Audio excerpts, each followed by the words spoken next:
we're all set to go if Ted is ready to go. But first, let me warmly welcome you, Ted, back to our HPAC members forum today.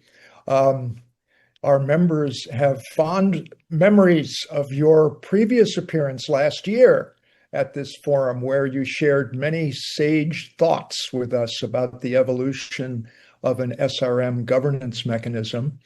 Now, for those who may have missed seeing Ted then, he is Distinguished Professor of Environmental Law at UCLA and Faculty Director of the Emmett Institute on Climate Change and the Environment. Ted has written and spoken extensively on the Montreal Protocol on ozone depleting substances and on the issues surrounding the development of an SRM governance solution. And so we'll be grateful to have the benefit of your latest thoughts and conclusions on these topics. As you know, Ted, your audience of HPAC members tend to feel that we're leading a movement on behalf of the cause of careful SRM deployment, while 99% of our global citizens are either studiously neutral, strenuously opposed, indifferent, or totally unaware of the issues. But the science of global heating is advancing very rapidly, and we are recognizing the accelerating risks in the face of activating Earth system feedbacks and tipping points.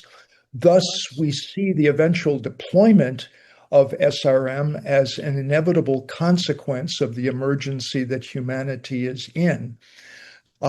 Following your remarks, Ted, about your latest thinking on this topic, I'd like to call on Robbie Tulip, HPAC steering group member, to reflect for a few minutes on your words in relation to the book that Robbie is currently writing on an albedo accord, concept that would build upon the many lessons learned from the Montreal Protocol experience. And then, of course, we'll open up the forum for our usual freewheeling questions and answers. So, Ted, it's a great pleasure to welcome you, and the floor is yours. Great. Thank you so much. Thanks for those kind introductory remarks, Dennis. It's a pleasure to be here with you again. Now, I should say, I don't know if this needs an apology in advance or a sort of a caveat in advance. I don't want to be I don't want to do a bait and switch for you. But I mean, as you know, I've worked extensively on SRM and other Earth system interventions, the law, policy, and governance challenges. And previously in my career, I basically worked for 10 years on Stratos on the Montreal Protocol, how that worked so successfully.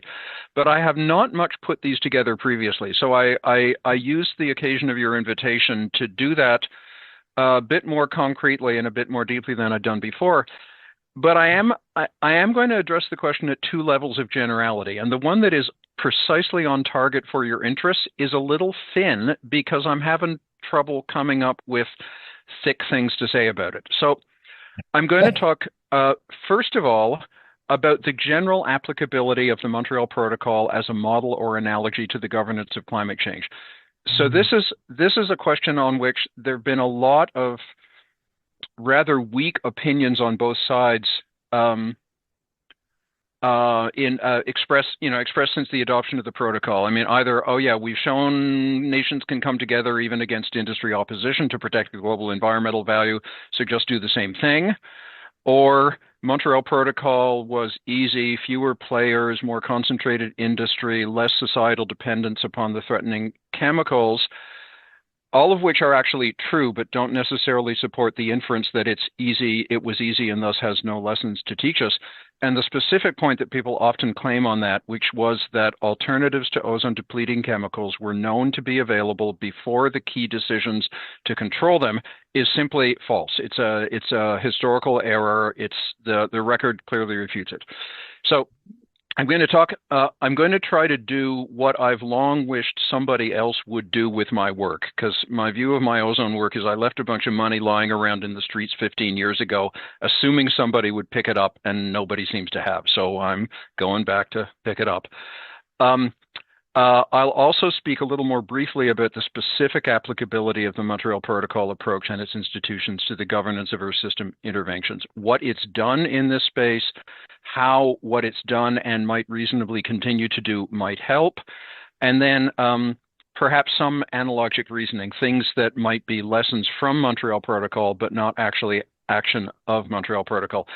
I know you're most interested in this part, and I apologize that that's the thinner part of my remarks. But I would be delighted if we spent the bulk of the questions and discussion addressing that. Okay, so the trouble with the way people think about the Montreal Protocol for climate is that the thinking has not been granular enough. They've not dug into specific aspects of the strategic and political problems that faced governments or activists for ozone protection in the mid-'80s, and then what they did to address them. It's important to remember that in the mid-'80s, the activists had tried and failed for 10 years to get international action to limit ozone depleting chemicals with virtually no success. I mean, the national controls on one-use aerosol sprays in a few countries were a small part of the problem, where producers quickly backfilled and made up that lost demand. More importantly, the people who had the best information about how the chemicals were used, why they were needed, and the status of alternatives were industry actors involved in producing and consuming the chemicals who had a very clear interest in sustaining the widespread belief that large cuts to the chemicals were impossible or ruinously disruptive or costly. And the activists weren't able to rebut these claims. So, to summarize a lot of work and, a 500-page book in a few points, what they did to surmount that, in addition to exploiting some lucky conditions of the time that might not be available in general, is one, start action within a small group, not a universal body. Universal diplomatic processes, especially if they're formal with consensus rules of decision making, empower the blockers, as we've seen in the climate regime since 1992. Now, note, the Montreal Group wasn't exactly a club in the way people most often use the term, because the group acting together comprised most of the world's production of the relevant chemicals, but they were not all ambitious and aggressive in the pursuit of leadership to cut them. There was substantial opposition within the group. So it looks sort of like what we now call a club when we talk about climate action, but only in some respects. It also merits noting that the first step of action they took was a formal treaty. So in contrast to club images of leaders moving together on a contested issue or in the face of opposition, they didn't opt for, an informal, executive agreement with public-private participation and, soft monitoring and soft law. They opted for a treaty. Okay.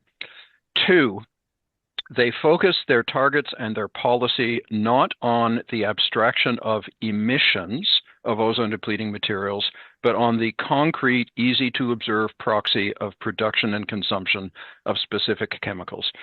That proxy was strongly linked to environmental harm. In a sense, it's sort of perfect that I'm talking about this week, because we're just at the end of the Santa Marta conference this week, where a bunch of countries and activists have tried yet again to reframe the mitigation debate about climate change in terms of focus on reducing production and consumption of fossil fuels. Emissions is a real thing, and it is what the environment sees, but it's an abstraction. It has to be calculated and inferred from indirect measurements. And if you're talking net emissions, it's even worse. It's infinitely malleable and thus manipulable and contestable. And so it lacks the solidity and clarity of something that actually makes a good metric to put obligations upon. Note as well, the targets were national. The system did allow quasi-trading internationally, but it didn't just set a global target. on protection of the ozone layer or reduction of the offending chemicals, because any global target leaves you wide open to infinite arguing about national allocations of responsibilities under the target. Um, Three, they agreed on a set of staged quantitative reductions in these, starting at a rather weak and undemanding level. The first step was just a freeze at current production and consumption levels, and then stepped reductions over time, reaching out more than a decade into the future toward zero. A key lesson of that for climate change is that the first control step that you take, the actual level doesn't matter, because the way to solve such a big problem is to set up an adaptive process over time such that the first step is not going to be the last and it's going to change. The job of the first step, it's a shot across the bow. It's a credible signal that these markets might go away, and thus it would be advisable for all actors dependent upon these markets, whether on the production or consumption side, to consider what they will do once they no longer have access to these. There was a sort of a key reframing that occurred sort of mid-86 to early 87, where all of a sudden, and kind of mysteriously, there wasn't a single step that it was attributed to, the industry players all of a sudden knew they were going to die. And when a man Samuel Johnson, when a man knows he is to be hanged in a fortnight, it concentrates the mind wonderfully. When you come to that stage of your life, when the fact that your life is finite and you are mortal and there's an end to the runway ahead of you, it is fundamentally informative and reorganizing. And I don't mean to be glib about analogizing individual mortality to the mortality of a set of, political and economic actors, but it was huge. Four, they started with a small group, but they thought very carefully about reorienting incentives to expand participation to global by making sure that people who were not initially in the controlling group had both incentives and capacity to join. They did that through two steps. One was more about capacity. That's the multilateral fund, the financial and technological aid. One is more about incentives. That's the trade sanctions, which were quite strict, and some of the ones that were sort of vaguely threatened in early stages of the protocols would have been ruinous if they were ever deployed. That comment is kind of quaint in terms of current disruption to trade going on in the world, but expand participation to global, and then two last things. One, adjust the control measures adaptively over time based on independent expert assessment panels. The Montreal Protocol, the most powerful and extraordinary thing about the Montreal Protocol is its expert assessment panels, of which the science and the technology and economics one were the most influential. And the technology and economics one was remarkable in that it's still a unique example of an environmental regime that is able to draw on the serious, honest efforts of the highest level of technical expertise from the relevant private sector enterprises, both on the production and consumption side. So the point I made about reorienting incentives, that applies in the large in terms of like, what are these firms saying? Are they trying to obstruct it? Are they trying to pull back mandates of negotiating delegations? And also in the small, what are industry employed technical experts doing and saying and trying in the bodies that turn out to be so influential in repeatedly strengthening the controls? With a group like this, it probably maybe I don't need to know this because I'm assuming you have a lot of knowledge about this, but it merits noting that the initial controls of the Montreal Protocol in '87 were nowhere near what would have been necessary to protect the ozone layer. And the subsequent adjustment of controls over the next 10 to 15 years brought about the virtual elimination of far more chemicals than had initially been targeted by the regime, far faster than even the most aggressive and optimistic observers had expected at the time. So it was really kind of miraculous. The second subpoint of this about the adaptation over time, which is quite crucial, is that they took these chemicals to zero, but they didn't actually require the impossible. They demanded in advance, via credible threats, cuts that were far beyond what anyone knew to be feasible. But when it actually came to the crunch, they did not demand the impossible. And the way to finesse that difference was the essential use exemption process, whereby when it came to zero, if you had a use that really was essential, there were no alternatives, you just couldn't do it without serious social, health, economic disruption, you could get an essential use exemption temporarily based upon advice and assessment from an independent technical expert body. And then you had to come back again after 5 years and say, yeah, it's still essential. There's still no alternatives. Last crucial point about how the Montreal Protocol worked so successfully. It's funny, most of what I'd said so far is sort of stuff to appall the right and the Browns, but here's something that is guaranteed to appall the green left. They kept the focus.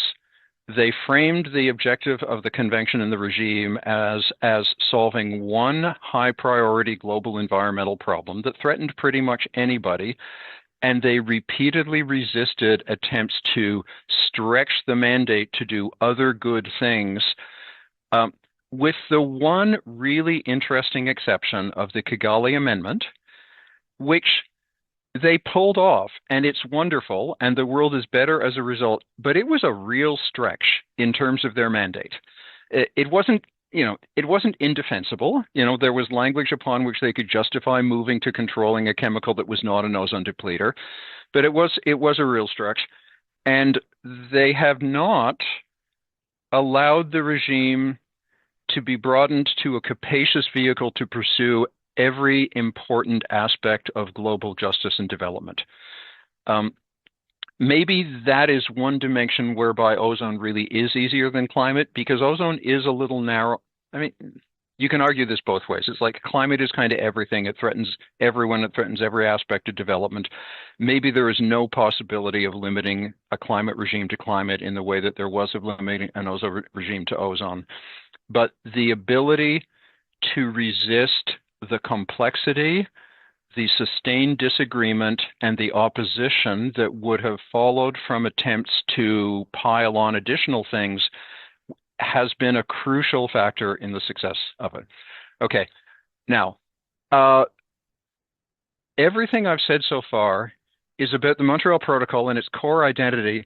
And now here's where it gets a little difficult in terms of our agenda today. The Montreal Protocol, in terms of the taxonomy that we now think about of alternative responses to environmental issues, the Montreal Protocol is all about mitigation. It is a highly successful regime about source reduction of the human activities contributing to a global environmental problem. There's things around the edges that pertain to adaptation and so on, but really every concrete obligation in the treaty and everything that the institutions are pushing toward is about protecting the ozone layer by eliminating the human activities, and in particular the chemicals that are contributing to ozone depletion. So noting that makes it a limited and awkward fit for a climate regime, because a climate regime probably cannot not have a central element of adaptation. A climate regime probably cannot not have a central element of supporting withdrawals of old emissions from the atmosphere, which is a really different activity presenting different challenges from limiting new emissions. And in my view, and I suspect given your group's orientation and your view too, an effective climate regime cannot not include provisions to support the research and development and building of capacity related to active climate interventions and competently, prudently, and legitimately and justly govern the use of those interventions.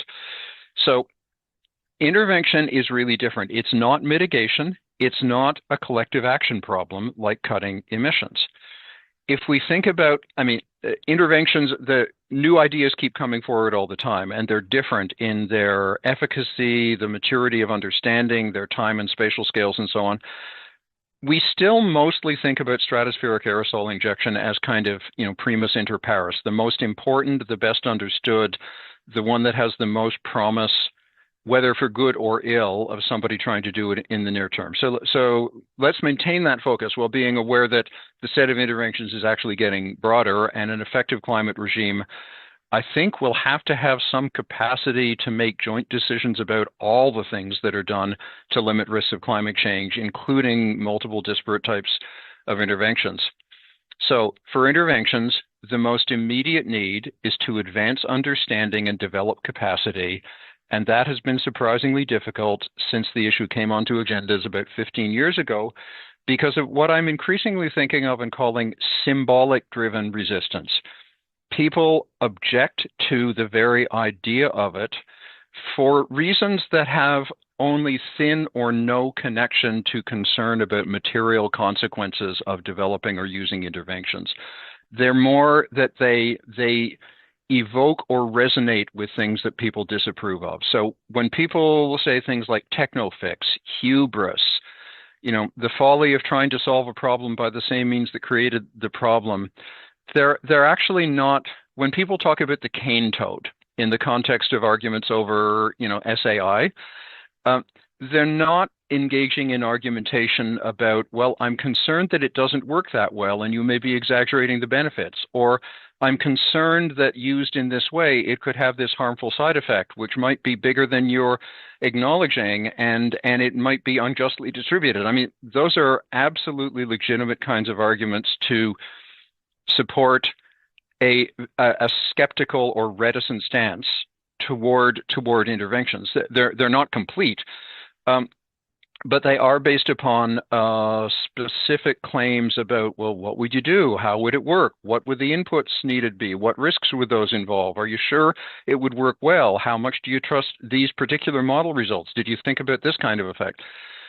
So the immediate need, in my judgment, is to find a basis for thinking and arguing and assessing about interventions, which is more aligned with treating it as a tool and less aligned with treating it as a symbol. Now, of course, if the capacity is developed, as I think it's very likely to happen, and if there are proposals to deploy it, as I agree with Dennis in your opening remarks, I think is also likely, then any deployment was at a scale to make non-trivial effects on climate would have global effects, would have high leverage, would be within the capability of some uncertain number of actors, but probably more than just a few, probably more than just the United States and China. And there would be both a kind of a normative and a politically prudential need for some acceptable international process to decide how and whether it's done and to distribute decision authority. This is one respect in which the results of the research so far give us really, really good news. So we're really fortunate that it looks like it's really, really difficult to do more than the most minimal tuning of effect of SAI deployment by region. There's a sort of a very limited tunability by broad latitude band, and there's a couple of ways that it might be deployed that are sort of obviously identified as stupid ideas that you hope no one would try to do, such as a very strong hemispherically imbalanced deployment. But it looks like there's no capability and there's no imagined progression of capabilities that would allow distribution of the benefits, to be good for North America and bad for Europe, or good for China and bad for India. And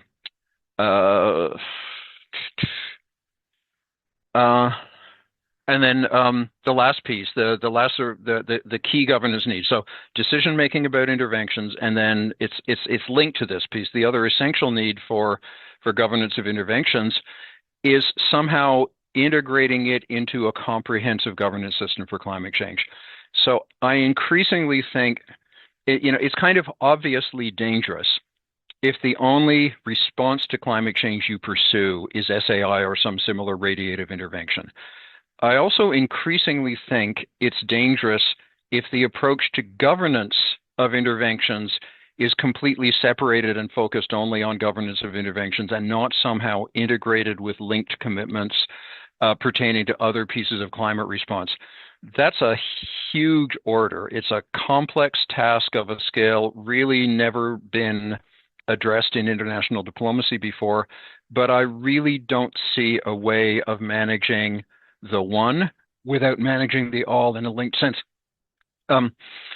Actually, in preparing for this, I was thinking, so when I was involved in the early stages of debate to establish the Overshoot Commission, they initially started work based upon previous work of mine where I had advocated the establishment of a body called a World Commission on Geoengineering Governance. And the Paris Peace Forum convened a sort of high-level preliminary confidential group to talk that idea over. And they very quickly decided that a World Commission on Geoengineering Governance was a terrible idea. And I quite quickly recognized they were right. They were right both as a political judgment of, how it is appropriate or feasible to frame an international conversation, and they were also right as a substantive matter. So there may be specific conditions or contingencies under which governance decisions happen or are required or are advantageous that are specifically targeting interventions or even SAI.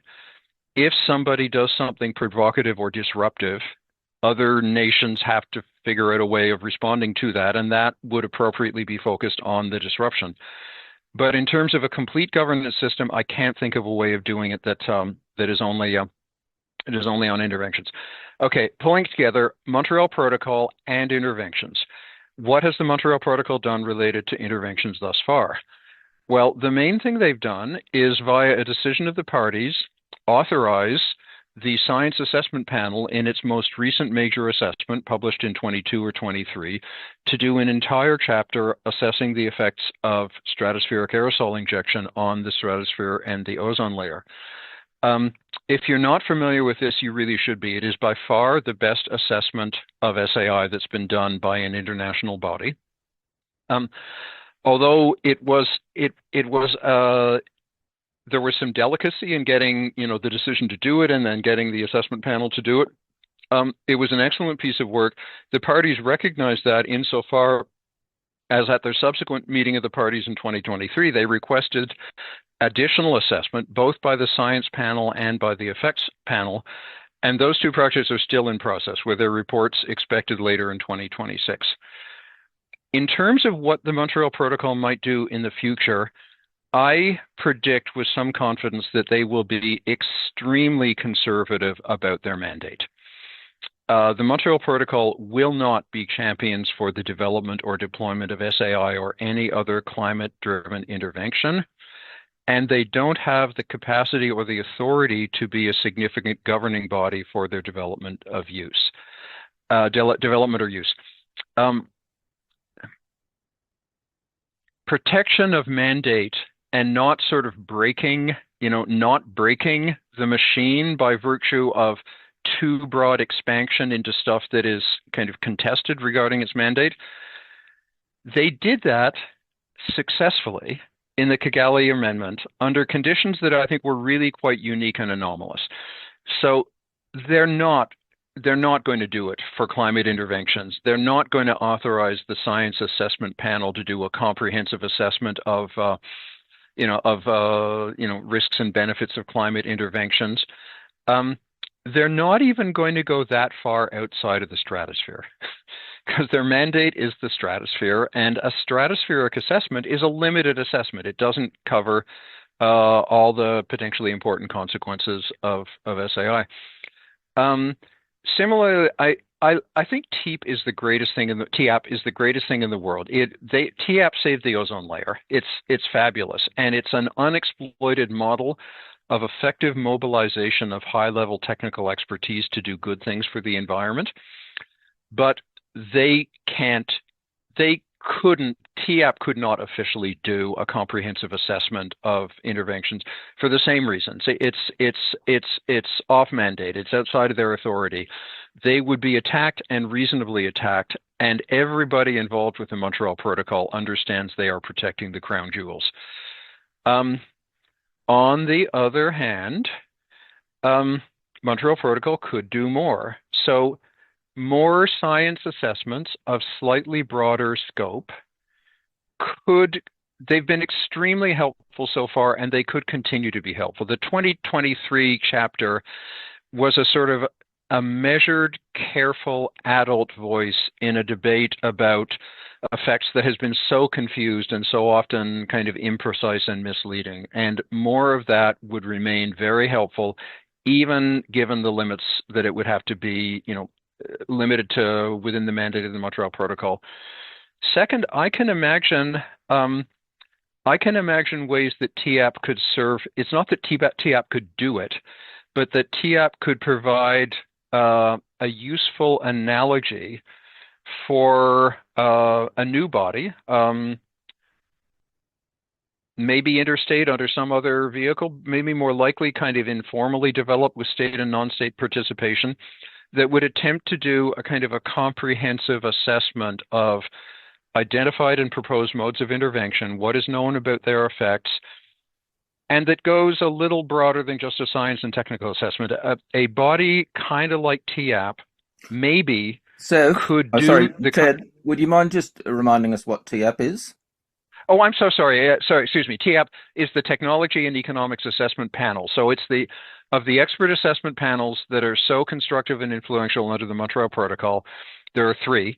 The Science Panel, which people call SAP, is atmospheric science of the ozone layer and stratosphere. The Effects Panel, which people call EAP, is basically effects of ozone depletion. So it's mainly surface health and environmental effects of increased UV. And TAP, the Technology and Economics Assessment Panel, is the body that has been repeatedly asked how much further is it feasible to go, how fast in controlling this or that destructive chemical, and what is the state of alternatives relative to this or that essential use. TAP is the one that has no precedent or analogy in any other environmental issue. TAP is the one that has achieved this remarkable and unique success of getting the sort of highest level of technical expertise from the affected private sector bodies fully engaged in assessment work to support the advancement of the regime to protect the environment. So a body sort of like that, deploying some of the same mechanisms of influence, maybe could be a high leverage kind of important contributor to advancing understanding and capability on interventions, but it wouldn't actually be TAP. It would be something else, learning lessons from it. I've talked a little longer than you'd asked me to, but I think I'm going to stop there in terms of my opening remarks, because I know this is a group that's going to have a lot of comments and suggestions and questions and arguments, so I welcome them. Wow, Ted, your reflections here are really on the mark and so extremely valuable and well thought out. So I thought I would ask Robbie to react to your remarks first before we open it up for general discussion, because as I mentioned, Robbie is actually working on a book on an albedo accord mechanism that would build on some aspects of Montreal. So Robbie, would you take the floor for a few moments? Of course. Thank you, Dennis. And thank you so much, Ted. I'm just really delighted that we're able to engage with you on what I think is a really crucial, essential question for our planetary future. And I was particularly struck by your comments about the World Commission on Geoengineering Governance as something that wasn't recommended, because I must say that's exactly what I think we need, because the way I look at our climate situation, the speed of the darkening of the Earth, that is 2%. Albedo has fallen from roughly 100 watts per square meter to below 98 watts per square meter in the sunlight reflection in this century, is just, to me, incredibly scary. It's just causing a really dangerous acceleration of heating. And so when I think back to the Montreal Protocol, and I remember how at the time it was instituted here in Australia, we were warned that if we didn't have the Montreal Protocol, then we wouldn't be able to go outside, basically. That the risk of sun cancer from ozone is already high, but without that protective ozone layer, it would have just it's like the ozone hole is still there, but it's being managed by the prevention of ozone depleting substances, but we're in, I feel, a similar situation with what I call the albedo layer, which is the clouds and snow and ice and aerosols that are protecting us from incoming heat. And so the whole question of how the Montreal Protocol can provide something of a model for work on climate, I think one of the key issues is the narrow focus of the Montreal Protocol, and so what I would like to see is, rather than using Montreal Protocol as a broad model for addressing climate change, that it can be used for specific targeted action, and this is where I see intervention as the term that you've used as a way to utilize the model of the Montreal Protocol. And so some of the key features of that model include the fact that it achieved a successful alliance between business and government and science.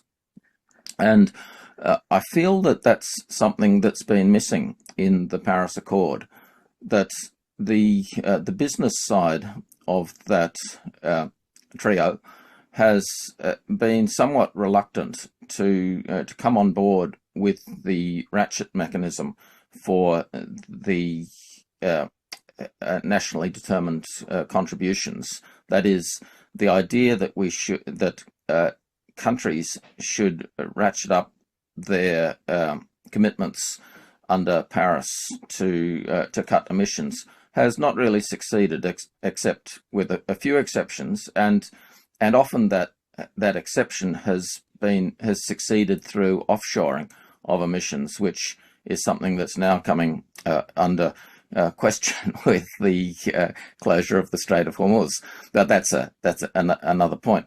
So the broad benefit that I see from using the Montreal Protocol as a governance model is to look in narrowly at an albedo accord, which is the term that I prefer for a geoengineering governance model, because the problem is that there's a lot of institutional work that's happening on carbon, and there's nothing essentially happening on albedo, even though albedo is probably a bigger cause of heating than carbon today. And like carbon obviously is the original source, but in terms of the amplification, the feedbacks from the climate forcing, we're seeing that the albedo feedbacks really have to be managed, and when we're not doing it. And so just in terms of catching up, a Montreal style agreement that just focuses narrowly on albedo is something I see as essential. Now, going back to this problem of the business science government coalition that was so crucial to the success of Montreal, I feel that the absence of that in Paris has actually been a big contributor to the unfortunately partisan polarization that's characterized the political debate about decarbonisation. And it's a debate that I believe can be sidestepped through an albedo accord, that is, through a narrow technical focus on restoring planetary albedo, that it can be possible to collaborate across the aisle to bring in support from both the left and right of politics. And it's obvious that's obviously a an ambitious suggestion given the nature of politics today, and yet as a model, it's something that I see as really vital. So I think it's just wonderful, Ted, that we've got you here and to pick your brain about the experience of Montreal Protocol. Those are just some of my thoughts about how it can provide a really useful model. And let me just see. I just wanted to check. It was the so what I've said, I shared my draft chapter on the ozone layer and the business case for an albedo accord. And I opened that by saying the Montreal Protocol is the best example the world has of a successful proven model for fast enforceable global environmental action. And it worked because it stayed focused on a narrow technical risk, it built a durable governance machine, and it won broad political support. And that's exactly the kind of coalition and strategy the world needs, but has failed to build under the Paris Accord. So, thank you. Thank you, Robbie. Perhaps you would like to make any reactions to Robbie before we go into Q&A, Ted? So I certainly can, or I can also wait for more Q&A. Let me just pick up two points from Robbie's remarks. Thank you. Very interesting. One narrow one. So the exceptions were mostly via offshoring. This is one point where the Montreal Protocol totally got it right, because they'd been through multiple years of unhelpful arguments over whether the responsibility for ozone depleting chemicals lay with those producing them or those using them. And finally, they threw up their hands and said, control both, and control them both in parallel. So production and consumption in parallel is key. And one thing it precisely does is avoid initiatives that just have the effect of moving the environmental liability from my books onto yours. So, but as for your broader point on the albedo accord, the difficulty I see here. So, in one sense, I think you might be understating the achievement of the Montreal Protocol, because they got the sort of business, government, science cooperation for a set of provisions that were directly threatening to the business interests that were involved. So it was as if you'd got the fossil fuel enterprise on board with, responsible technical assessment about how to get rid of fossil fuels.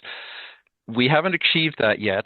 There's an unexploited opportunity, which is bringing the user side in, which looks different and not as obviously victorious for fossil fuels and greenhouse gases as it did for ozone depleting chemicals. But it was crucial for ODS, because the users didn't care how they got their product produced. The offending chemicals were an input, and they were perfectly willing to find other ways to do what they were doing if they were persuaded that it worked.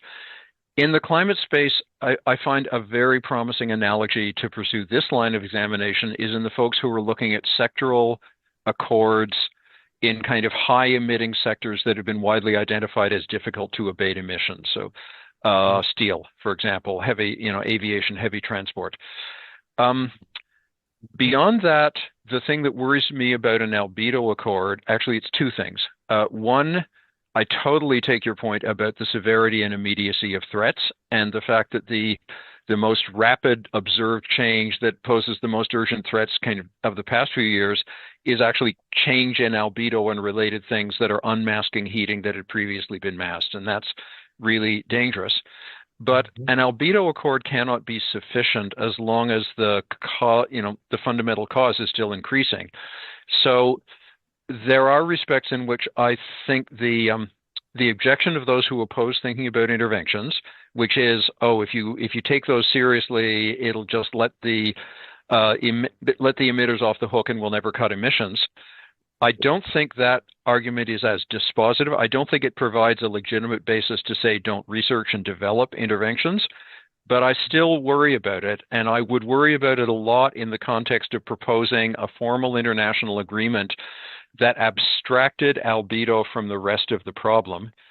because although albedo at the margin appears to be the most rapidly changing, most immediately dangerous disruption, you can't solve the problem through albedo.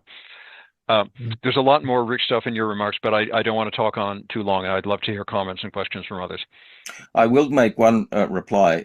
I think in terms of your point about bringing business on board, there are a number of industries who face immediate severe commercial damage from warming, and I would point in the first instance to the insurance industry.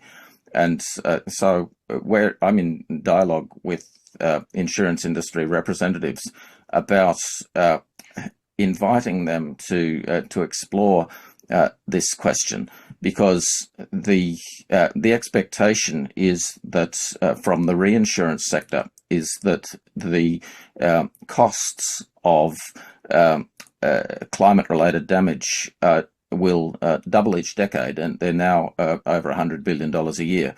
And the trouble is that industry, it's a bit like the fossil fuel industry. They're still very profitable, and they don't really particularly care if they have to exit from markets that are at risk from. And they don't write long-term multi-year contracts. That's right. They reprice and recontract frequently enough that, yeah.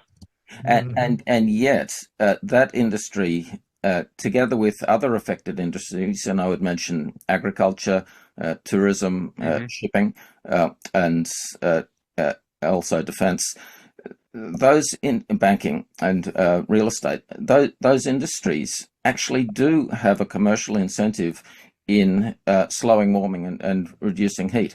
And so if the strategy that's going to be most practical to reduce heat is going to be a narrow focus on albedo, just recognizing that the carbon problem is just quite intractable, that we just love fossil fuels so much that the idea of significantly reducing heat by slowing by substituting other energy sources for fossil fuels, it's too slow and difficult. So it's it's definitely something that has to be worked on, but the idea that it will help save us from tipping points is, I think, a really crucial one, and this is where I see a narrow albedo focus as crucial.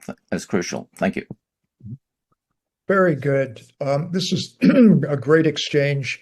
Opened up more doors than it closed, certainly. But let's move on. We have 3 hands up, and that is Ron Bayman, then Glenn Weinreb, and Mike McCracken. Ron, would you want to lead off quickly? Yes, thank you, Dennis, and thank you, Ted. That was really, really excellent, and I'm gonna have to go over it and unpack so much of the things that you talked about, and I unfortunately missed the first 5 minutes or so.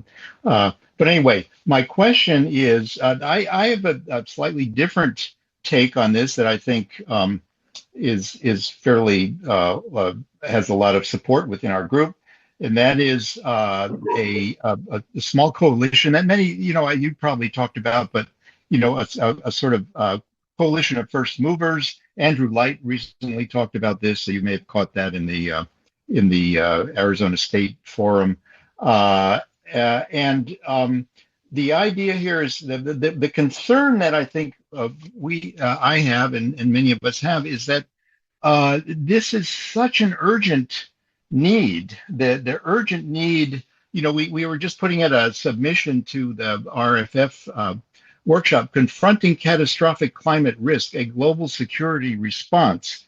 I mean, we really, feel that this we've got to get something going in within a decade, really, to not miss the boat, even on SAI. So, I mean, that's these things are subject to obviously to further study and stuff. But based on what we know, we're facing a catastrophic security or a catastrophic risk.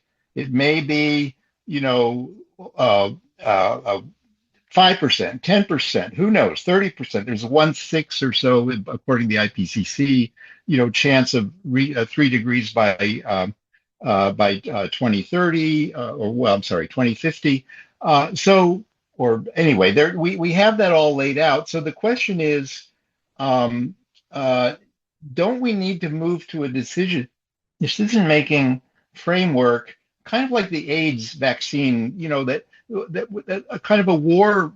We're fighting a war against human civilization, against an enemy of our own making, and we need to be working in a kind of decision making framework that exhibits that reflects that where we need to act fast.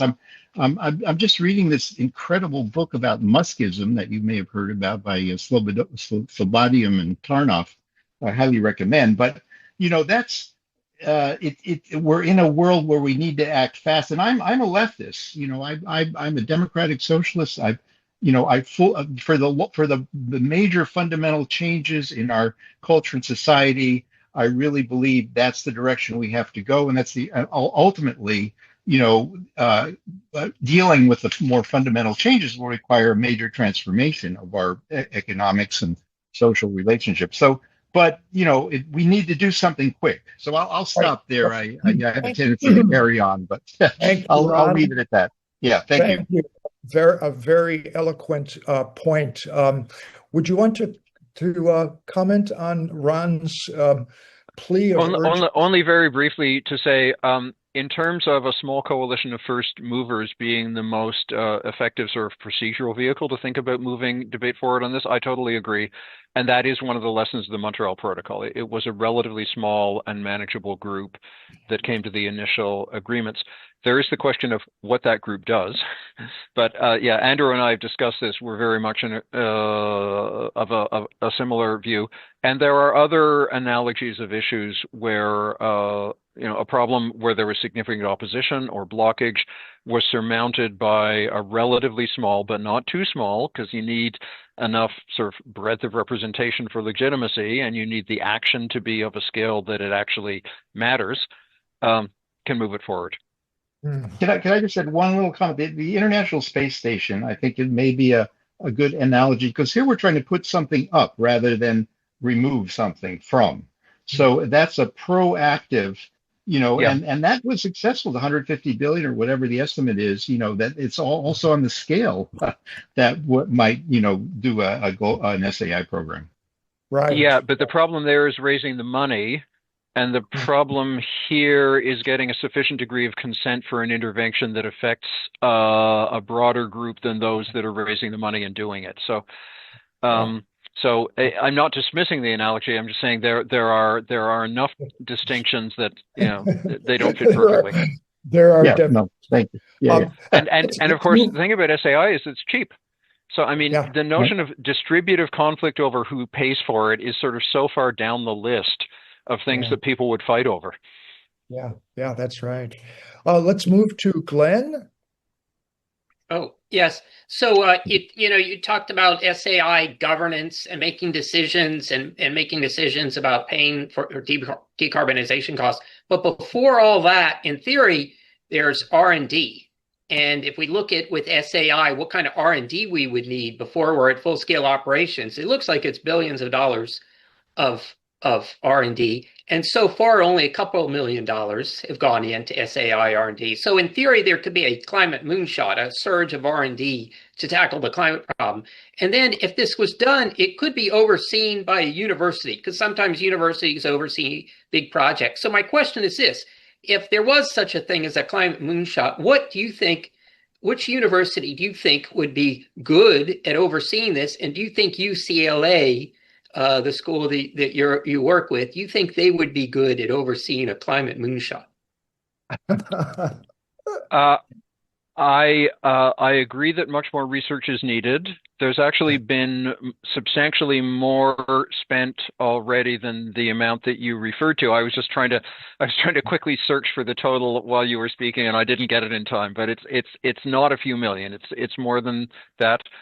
I actually think the key step here is going to be additional public research programs sponsored by government money in, respected countries that have the capacity. So the UK is a really exemplary leader in this. They've invested both money and credibility in establishing a research program. There are several other countries that are now thinking about doing so. So for scale and credibility reasons, universities can contribute, but the programmatic direction has to be governments. And given the distressing state of the government of the nation we've all so often relied on to take the lead on science and technology and other things, it will have to be several middle powers. I guess the other thing to say about it is that a lot more research is needed to know how to do SAI well. Enough research has been done that there is both reasonable grounds for confidence that it would work pretty well, that the harmful side effects are pretty well characterized and smaller than the risk that would be avoided. I'm going out on a limb here because this is not my expertise, and I am sort of summarizing and interpreting a large body of scientific work. But we know rather a lot, and even the issues of deployment, fast and crude and inefficient and a little sloppy, are probably kind of available pretty soon. And the problem is, doing it in a way that doesn't trigger such extreme reaction that it sort of shuts off the opportunity. So urgency notwithstanding, there are grounds for caution about, stomping on potential opposition. But yes, lots more research. And my dean and provost will kill me for this, but no, I don't think the money needs to go through UCLA, although we sure do need the money. But thank you. That puts you in a toughest spot of anything we've talked about today, I'm sure, Ted. But thank you for that. Mike, you're next. Hi, Ted. I'm going to refrain from asking you to consider relative uncertainties or comparative uncertainties between intervention as we have capabilities now versus non-intervention. But what I want to do is go back to your early history and then come up to Robbie's point. So my father was very high in ASHRAE in the early 80s, late 70s. And so that's the American Society for Heating, Refrigeration, and Air Conditioning, and they were one of the supposed opponents of, one of the example of an industry. And so I had discussions with my father about this. He asked about it, and I got Don Wubbles and others involved in it. But what turned them around from being opposed to being very much in favor of was the recognition that all their people in their society were going to have more work to do if you transition from one refrigerant to another. And so why in the world should they oppose it? Because refrigeration was clearly a necessity, and that need wasn't going to go away. And so they could be for it because they were going to have, gobs of work to continue to do. And I think the other industries, the CFC generating companies also realized once they had, realized they could make alternatives. I mean, you're going to have to do something, whatever the refrigerant was. If it wasn't CFC, it could, who knows? You could have gone back to SO2 or something like that. And so it became a business opportunity for them. And so I think that is sort of one of the things that helped change them. And Don was sort of part of that as well. And he was on some of those very scientific panels you're talking about a lot. So I guess what I think's, really kind of strange here is that major fossil fuel companies haven't decided that they are going to be energy companies, that they have the capabilities to supply energy by all these various things, whether it's, wind turbines at sea and a whole bunch of other things. And they have been, inhibiting everything rather than changing things around. So might it be, now I do wonder, however, if they came in and became the proponents for intervention, which some have said they might, that seems very sort of self-interested. They're going to, so they can keep using fossil fuels. even though they would also need to be saying they're going to remove that or something. But this industry involvement is an interesting question, but I think it did play an important role in ultimately in the Montreal Protocol, was getting them to turn around their views. Oh, absolutely. And thanks. Nice to see you, Mike. Thanks for the question. I'm laughing here because, oh my God, it's like my father's and grandfather's business was commercial refrigeration and air conditioning, and they've been ASHRAE members for decades, and my brother now runs the business, the fourth generation. So, but on your higher point, it's like you need to unpack the politics of different industry actors when thinking about a path through a technological transformation. Absolutely right. So the narrow response I'd give is that first, ASHRAE represents a whole bunch of really different actors, from basically big manufacturers of cooling equipment to little businesses like my family's that are doing installation and service in food stores. And the technical capability varies and the interests in an environmental transformation vary massively among them. Say for the trains, husbands, carriers of the world, they had not. Which I should say, my brother currently works. Okay, in his company. Okay. So we have a real them. family confab on like ozone depletion and climate change here. Okay, so those are highly technically sophisticated companies. They design and deploy big capital equipment in cooling spaces, and they have very substantial engineering and even scientific research capability. They'd not paid attention as long as basically they got what they needed from DuPont, both the product and the technical expertise. And for a long time, they let the makers of CFCs be their face in dealing with public policy as it pertained to the air conditioning business. One of the things that happened in the 80s is that the interests of different industry players started to diverge. And it doesn't matter. I mean, your account of like all the people like my father's and grandfather's business who are going to get extra work because all kinds of systems have to be replaced. Yes, of course, but they're not important political players in influencing the international policy. But the large, highly capable firms that are making capital equipment that's optimized around the very precise thermodynamic characteristics and other properties of the CFCs, they're big players. And part of the story of the extraordinary success of the protocol through TAP is getting the users involved as much as and even more than the producers. So at a certain point, those folks decided their interests weren't entirely aligned with those of DuPont and the other CFC manufacturers. And once they started looking, they found many avenues to reduce their vulnerability and exposure. And that's the key. That's the highest leverage point to account for the success of Montreal Protocol. Now, is there an analogy in fossil fuels?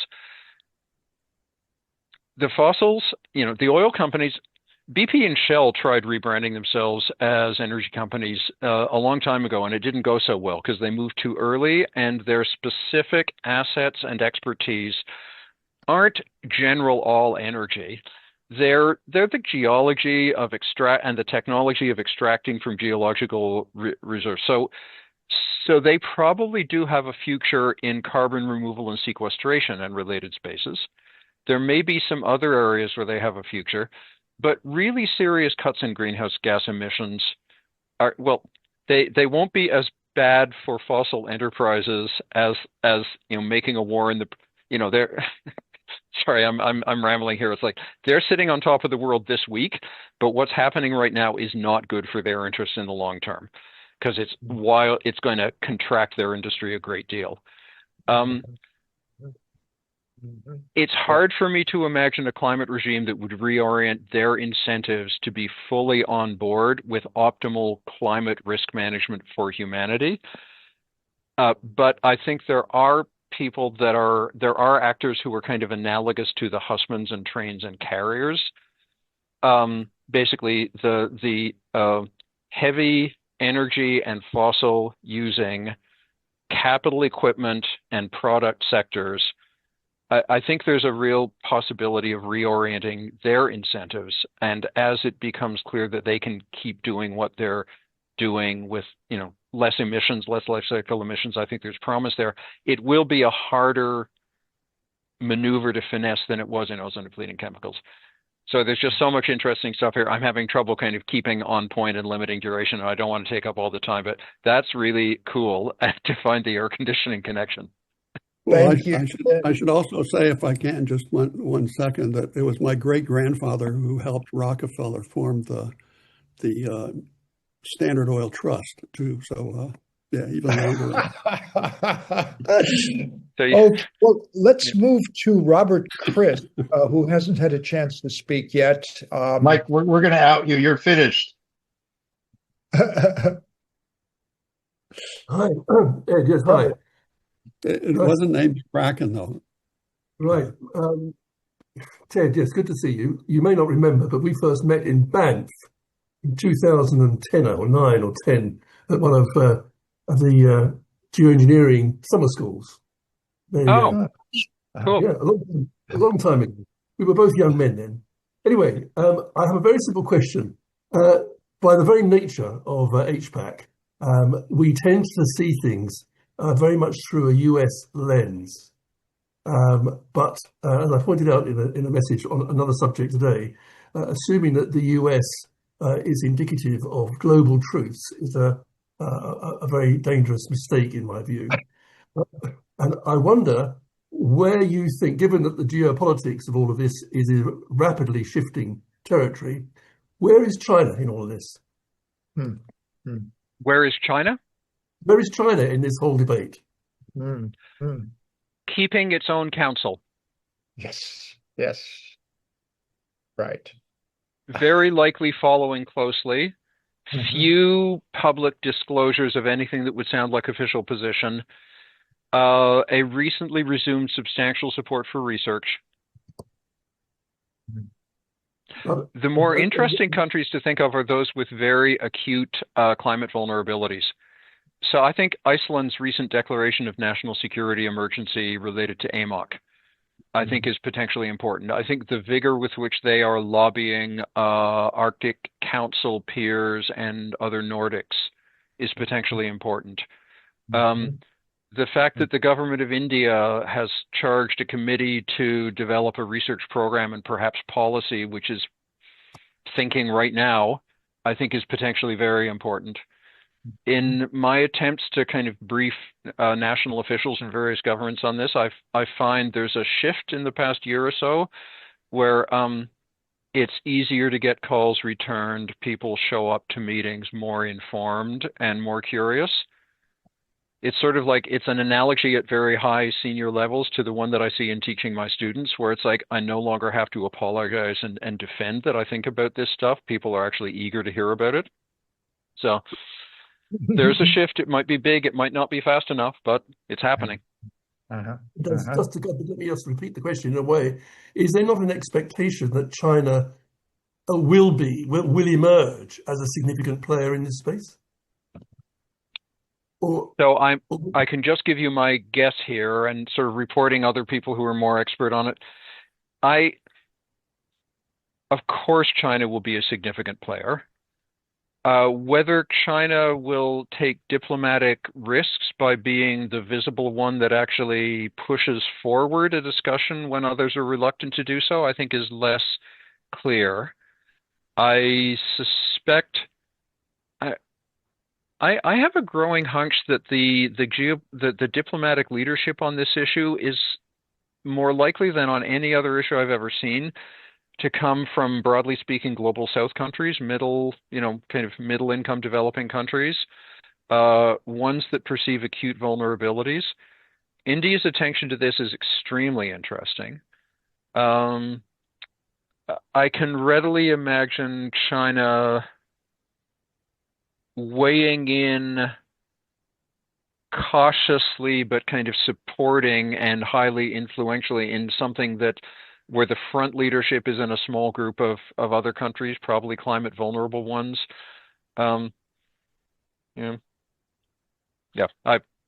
I can speculate. I can speculate till the cows come home, but it is speculation. Yeah. Okay. Thank you.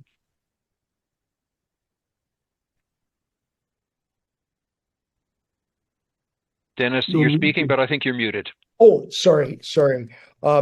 Yeah, I agree with you, Ted, on your points about China after having discussed this with many internationally known influencers like Sir David King and others who are very plugged in China. I think your views they would share.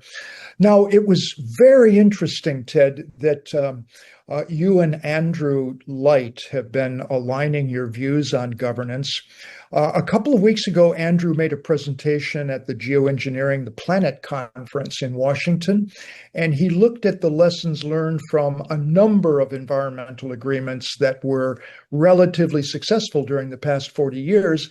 And the most latest one he mentioned was, like the methane pledge, et cetera. And he called definitively for a small club of countries to come together to launch the conversation towards a SRM governance mechanism. And we discussed, he and I, the fact that so far HPAC has been exploring a first movers coalition of most vulnerable countries on the basis of being a coalition that would focus on championing a comprehensive climate plan based on a balanced approach to cooling, emissions reduction, and greenhouse gas removals. And he cautioned me about that because his view was that anything in such a coalition or a agreement that would be seen to overlap to any degree with the Paris Agreement would cause a great deal of heartburn in the diplomatic sphere of those countries. And so he was making a strong case to me that it needed to be very narrowly defined. But I think in your remarks a little earlier, you had apparently thought that it needed to be somewhat broader, that brought in the emissions reduction, et cetera, to the table. I wonder if you could comment on that, because this is a very crucial issue for us as we go forward in our own diplomatic efforts. It's a great question and a very difficult one, and I'll do my best to take a first cut at it. If Andrew is merely making the observation that there would be a great deal of outraged opposition to any attempt by a leading group of countries to move around the FCCC structure, then of course that's correct. I've not had the chance yet to discuss this specific point with Andrew, so I'd be very interested to do so. Perhaps he's more optimistic about the prospect for a revival of something that would be capable of effective action under Paris than I am. But in my view, Paris was a face-saving alternative to Kyoto that was mainly defined by being what Kyoto wasn't. And it was kind of universality with no obligations. And that doesn't strike me as very promising unless there's a really vigorous group kind of leading to advance the putting of obligations inside the universality. So if I look at the FCCC regime in total, it's like, okay, the mitigation agenda is completely captured basically by the fossils. So you can't do anything, which is why, the leading group, the leading activists have had to sort of move outside and try to do an independent activity in Santa Marta. And they're busy declaring that it's not intended to replace Paris, but it's like, how could it not be? Because Paris is totally blocked. So mitigation's captured by the fossils. The adaptation agenda has been captured by the old sort of north-south ideological conflict from the 1970s. It's basically about exchange of funds and not about adaptation at all. If there's a separate removals agenda, it's sort of I don't quite understand how it's working because there's so much fuzziness in the elision from emissions to net emissions and net zero targets. It looks to me like it's sort of captured by emitters as well. And then the interventions agenda has been sort of captured even before it got into the room by the sort of symbol-driven prohibitionists. So of the four possible modes of large-scale response, all four are blocked, and they're blocked for different reasons by different factions which have blocked them. So what you're going to do, I think what you're going to do is pay necessary courtesies to the Paris Agreement while in fact trying to construct a coalition for effective action, which, under truth serum, it will be intended to grow up and replace, the FCCC regime, and it has to start with a small group of leaders, and there will be opposition and outrage, and and beyond that, I don't know. Ah, wow, that's a really interesting point, and I hope that we have a chance to discuss this with Andrew at some point and look at how we might develop a more unified approach on that. Okay, now we have two others that haven't spoken yet, John Dixon and Seb Clark. Let me call on John and Seb, and then we'll go back to Robert. Thank you, Dennis. And huge thanks to Ted. That was so clear a presentation. It was superb, and it goes back over the long space of history and draws out lessons in a way that a lot of more recent commentators do not pull together the lessons from the synthesis. I was really pleased that you got to Santa Marta and speculated about the possibility of active low and middle income countries stepping into the leadership role. And I wanted to I have a minor question about whether vulnerability is the only key criterion, or whether visions of international leadership that emerge in different countries at different times in history might also be another consideration. That's a very minor question. My really important question is, drawing upon the Montreal Protocol history, how or what lessons are there to learn from moving from the initial First Movers Coalition of 6 to 10 countries through to the 47 signatories by 1987, which, as you mentioned, was a sort of tipping point, or that's my interpretation from your talk.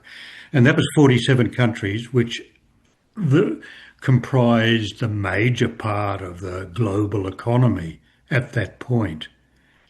And then I think from the 47 to the current 197 signatories, which is universal, I see that as relatively easier. It's still hard work, but I'm really curious. What are the lessons of getting from the 6 to 10 first movers through to the 40 or 50, as was the Montreal Protocol position by mid-1980s? And by 6 to 10, John, do you mean the countries that had taken unilateral controls on aerosol propellants in the 1970s? Yes, I was thinking of that, and I was trying to think today in our own HPAC vision of the future, that we do speak of 6 or 10 countries, whether it's India or Iceland, etc., that might be, and UK, that could be part of that initial First Movers Coalition. Yeah.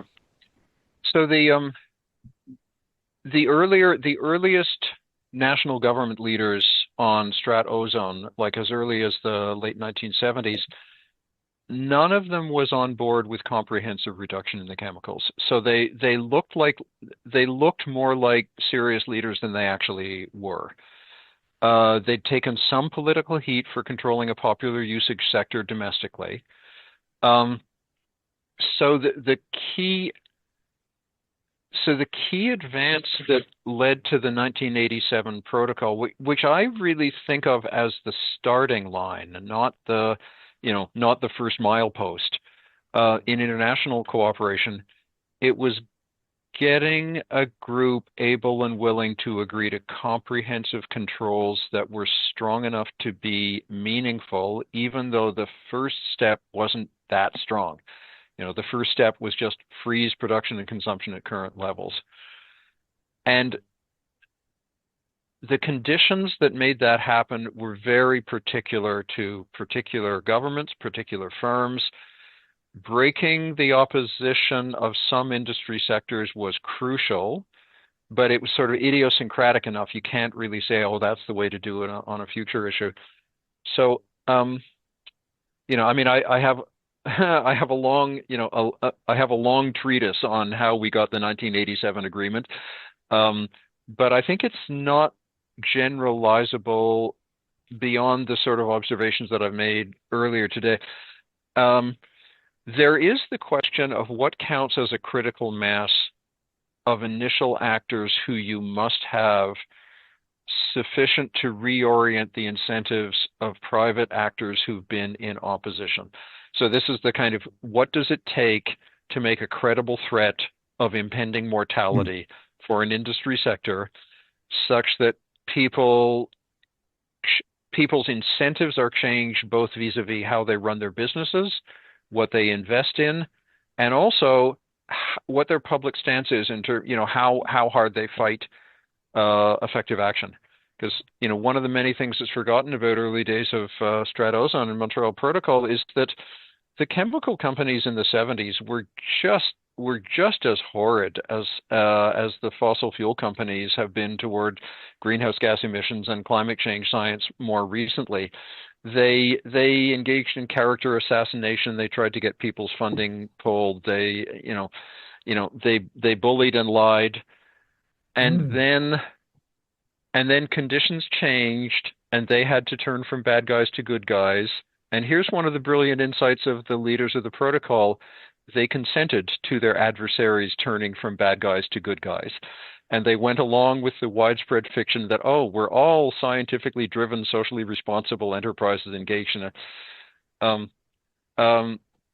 So industry buy-in, critical scale, acknowledging heterogeneity of interest.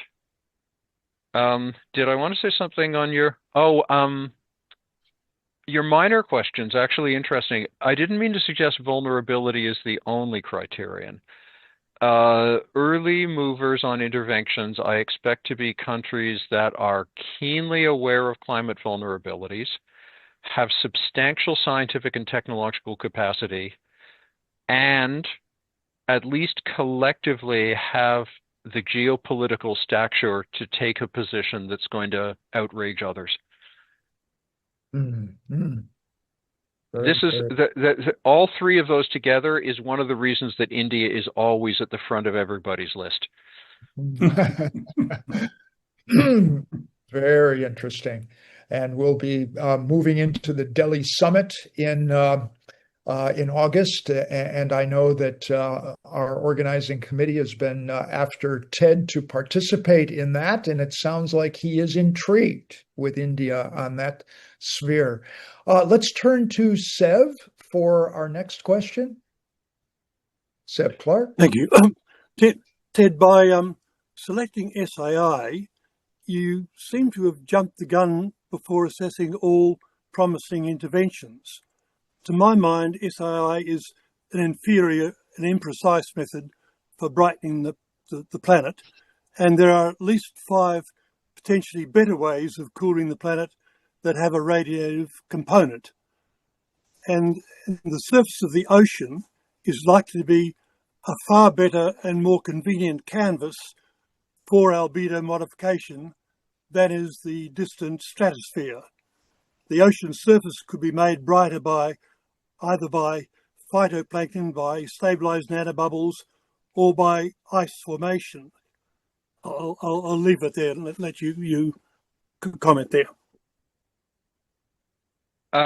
So I agree that there should be even-handed assessment of alternative proposed means of intervention based on consideration of, available research suggesting efficacy, knowledge about risks, leverage and scale of impact. On ocean brightening, the folks that I've talked to who are interested in nanobubbles are interested in them at smaller scales to protect particularly vulnerable regions. So there's great interest in nanobubbles, for example, on coral reefs. I don't know how you get to the kind of leverage necessary to achieve a non-trivial change in sort of global radiative forcing by something that's sort of locally produced like nanobubbles. Phytoplankton, if you mean kind of biological interventions to phytoplankton to somehow, breed new ones that would both have reproductive advantages and be brighter in color. No, by supplementing their fertilizer at the ocean. Yeah. Actually, ocean fertilization with highly constrained, high leverage nutrients strikes me as one other form of intervention that might have high leverage and is absolutely merits exploration. I don't know. My reading of the current state of the research is that it's not quite jumping the gun. It's like SAI is relatively well understood, is confidently known to be feasible at a scale that would generate a significant global climate impact and deployable within a couple of decades. And the side effects and potential risks and harms are pretty well characterized based on a combination of modeling research, observation of natural analogs, and, if you're doing sulfate, it's like decades and decades and decades of research on the behavior of sulfuric acid aerosols in the atmosphere. So if there are important research contributions that suggest that there are other things that are as or more promising of similar leverage with similarly attractive combinations of projected benefits and costs and similar kind of feasibility over short time horizons, I'd love to see this. I'd love to see the papers. So feel free to send me some links. Stuff. Okay, yeah. Good. Okay. We are almost up to the end of our 1.5 hours, but we have Robert with his hand up, and that's a good point of departure to sum up the day. Robert? Thanks. What I would just like to focus on the difference between ozone and albedo. One of the key differences is that action to fix the albedo problem is strongly opposed by proponents of a non-use agreement and by right-wing conspiracy theorists. And those constraints weren't really present for ozone. And this is where my sense in terms of creating a first mover coalition, that it's that coalition faces opposition from those quarters. And so it needs to find constituencies of support. And this is where the need for a business advocacy lobby is really critical. So the idea of finding businesses who benefit from restored albedo and getting them to help fund and advocate and lobby for a first mover coalition just strikes me as a practical step that can be used to engage with countries like Iceland and India, and saying we've got your back, and this is important. It's morally essential, and it's something that needs to proceed. Thank you. Very good. Well, Ted, I just felt this 1.5 hours just flew by because You have been so profound in terms of addressing issues that are of deep concern to us and are of great guidance to us as we continue our work in this area. And I thank you on behalf of all of us at HPAC for taking the time to join us again.